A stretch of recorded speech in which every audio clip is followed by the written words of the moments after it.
How to change FaceTime incoming call sounds on the iPhone 16 or the 16 Pro Max. First, let's return back to the home screen by swiping up at the bottom of the screen. Now from the home screen, tap on Settings.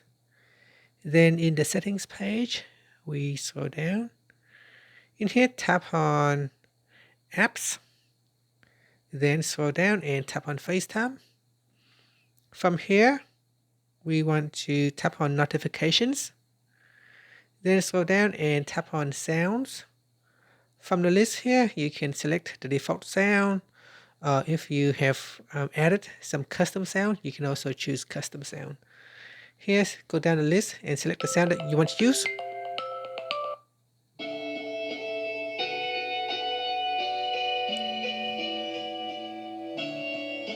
Okay, so that's it. So that's how you can change the sound for FaceTime incoming calls or FaceTime notifications alerts.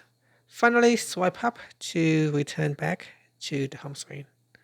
Thank you for watching this video. If you found it helpful, please like and subscribe to my channel for more videos.